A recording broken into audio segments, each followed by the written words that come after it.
Unsay kalahian sa pastor ug pari? Unsa magi kalahian sa pastor ug pari? Unsa may kalahian sa ilang trabaho ug hangtod kanus alang bataman ang ilahang trabaho?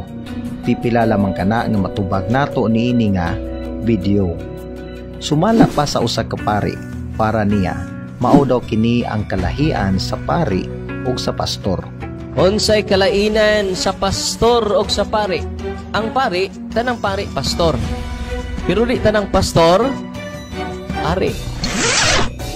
Tama bitaw nga ang kalainan sa pastor ug sa gitawag og pari kay ang tawag ining pastor usa magina ka gitawag og pari. Mao maginay pinakadako nga usa sa mga basihan nato nga kanang ato ang gituuhan nga gitawag og ministro, tinuod na nga ministro sa Dios. Kay ang tinuod nga ministro sa Dios, Isaiah 61:6, pari man. Ang tinuod nga pastor nga iya sa Dios, pari.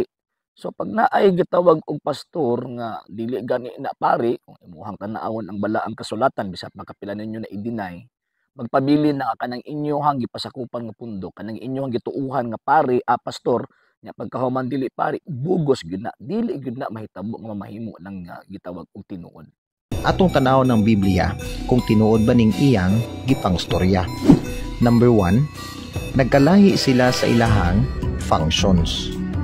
Mas nanoon ang mga pari sa ilang trabaho sa Old Testament time sa pag-facilitate sa mga offering sa sala sa katawan sa Israel ngadto sa Ginoo. Kung magdala ang usa ka Israelite sa iyang halad ngadto sa Ginoo, kinahanglan kini moagi usa sa usa ka pari. Pinaagi sa usa ka pari madawat sa Ginoo ang halad sa usa ka Hudyo para sa iyang mga sala. Ginabuhat kini sa Old Testament nga panahon tungod kay wala pa nahalad ang kinabuhi ni Kristo Hesus sa krus nga maoy katapusang halad para sa sala sa tao. Tama bitaw, wala man tay gitawag og supak sa ingon ana nga tawag ini nga pulong. Syempre ang daang testamento kung ato ang gitawag og tan-awon is ang gitagaan gyud sa Dios og katungod nga tawag ini magampo para sa katawhan niya, para sa mag-facilitate sa iyahang tawag ini nga pagsimba ngadto kaniya.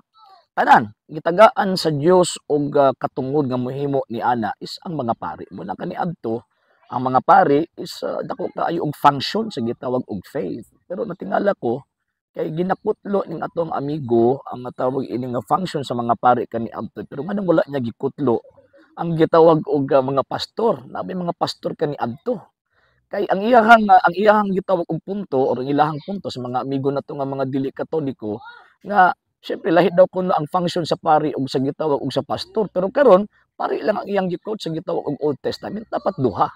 Di ba? Ngano man kay ang pastor existido naman sa gitawag og Old Testament ug kana nga function nila is refer na didto sa gitawag og mga pari. Magbitaw Deuteronomio kapitulo 17 bersikulo 12, kinahanglan maminaw ang katawan sa Dios sa pari. Ngano man kay ang kaniadto Malakias kapitulo 2 bersikulo 7, ang mga pari sila man ang gitagaan og gisugo sa Dios nga gitawag og maggunit sa iyahang gitawag og mga pulong og usab mag-administra sa tanan nga pamaagi sa pagsimba didto niya. So ang tinuod nga pastor again gitawag og pari. Pag gani pastor nga dili gani pari, ibugos na. Ikaduha nga punto mo kabantay sa whole nga gitawag og Biblia, makit-an og masabtan nato nga ang Dios mismo basta kung sa kuan pa sa pagsimba niya, pagserbisyo dito niya, naagyon ay pari nga motindog, di ba? Di ka makabasa din nga naay pastor nga gitawag og motindog. So, buti pasabot kabubuton gid sa Dios nga ang iyang gitawag og katawhan dumalahan gid og pari. Dili gid pwede nga dili dumalahan og pari. Kay ngano man tungod sa hinungdan nga kung dili na dumalahan og tawag ining pari aw mamahimo ng mamahimo ng gitawag og kawang ng maong punduka kay dili man na may kabubuton sa Dios. So man sa pari gid ta maminaw nya ang kanang pagkapari wa gid na mohunong.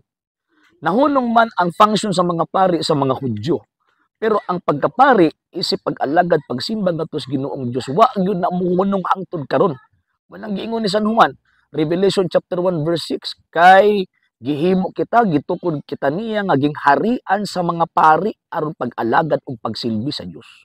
So butbut nang moingon sila nga wala nay gitawag og pari sa karong panahon, butbut na para justify lang ilahang sayo. Pero pag-abot sa atong Ginoong Hesus sa New Testament time, siya ang nahimong katapusan nga halad para sa atong mga sala. Ug wala nay laing halad pa nga musunod niini. Dinhi natapos ang trabaho sa mga pari tungod kay wala naman sila'y inughalad pa para sa Ginoo. Lagi babasa sa Biblia nga nihunong na ang function sa gitawag og pagkapari pag-abot sa gitawag og Bag-ong Testamento. Nihunong ang function sa mga paring mga Hudyo. Ngano man kay katong ilahang magipanghalad nga mga halad is mga imperfect man to. So kung imperfect to, buti pasabot na ay nagipaabot nga perfect sacrifice nga himuon sa usa ka perfect priest. So ang perfect sacrifice nga gihalad is kadtong gitawag og kamatayon sa tuang Ginoong Jesucristo. Ug wala lang kimuhunong dito. Ngano man kay kung basahon nato ang balaang kasulatan, ang paghalad ngadto sa Dios bisan pag wa gikahimutan ang kadtong tawag ining mga imperfect sacrifice nga gihimo sa mga pari nga mga Hudyo, naghimo siya ang Dios mismo ha. Ang Dios mismo na ay katuyuan, na ay kagustuhan, na ay kabubuton nga ang mga tao mag-offer og perfect sacrifice. Basahan gud ninyong Malakias kapitulo 1 bersikulo 11. Gikan sa pagsubang hangtod sa pagsalop sa adlaw ang putli nga halad igahalad ngadto sa Dios. So buti pasabot kanang maong gitawag og panagna ni propeta Malakias, wala lang kina nagapunting dito sa pagkapari sa gitawag mga Hudyo nga mo ay nagiingon nga gipahunong. Ngano man kay naapay hingpit nga pari nga mohimo sa paghalad ug ang kanang maong paghalad gikan sa pagsubang hangtod sa pagsalop sa adlaw himuon kana nga halad. Isip gitawag og sakripisyo. Tama nga katong kamatayon ni Kristo ang tawag anang katapusang offering, katapusang sacrifice para mapasaylo ta. Pero ang pangutana wala ba gihimo ang tawag ining kanang perfect sacrifice nga gihimo ni Kristo hangtod karon? Mabuton ningon si Kristo, do this in remembrance of me. Buti pasabot katong kamatayon niya sa krus kinahanglang subli una og halad. In what way? Motong giingon ni Kristo again, do this in remembrance of me. Naa siya gipili nga gitawag og mga pari aron paghimo ni ana, aron matuman tong giingon ni propeta Malakias kapitulo 1 bersikulo 11. Manang butbut ng inyong tawag ang giingon nga wa ni pari karon, butbut ng inyong giingon nga wa ni function ang gitawag mga pari karon. Gusto lang ninyo nga tawag ining nga walaon ang hunahuna sa mga tao dito sa mga pari kay para ipulin ng inyong mga pastoy nga way connection kang Kristo, way connection sa mga apostol. Again ha, kung naay gitawag kung nagpailang pastor nga dili gani na pari ay butbut na. Ayaw gyud magtuo na ano man kay pangilano na tas tong pagtuo na. So kana una na nga to ang gitawag og part 1 sa ato ang pagtubag mahitungod aning ato ang mga higala nga mga dili Katoliko. So ayaw mo kalimot sa pag-like, share, follow sa ato ang Facebook page RJ Roland Sandra Second TV Apollo.Argumento ug Kuya Apologist TV page ug pwede sa mo mag-send din na og Facebook stars. Also sa atong mga channels sa wala pa nakapag-subscribe, subscribe niyo atong mga channels Dalay Catholic, Apologist International Official, RJ Sandra Second TV, Kuya Apologist TV, and Barrio Kawayan Religious Forum. And pwede sa mo mag-send din na og super stickers, super chats, and super thanks. And ayun sa mga Katoliko ang gusto mo tawag sa program, pwede ninyo i-message ang ato ang program, ang ato ang gitawag og page, pinagustong yun, i-message niyo kung bayarin nila sa pagpadala or via GCash account. Yun. So daghan salamat ug Ave Maria, Viva Cristo Rey.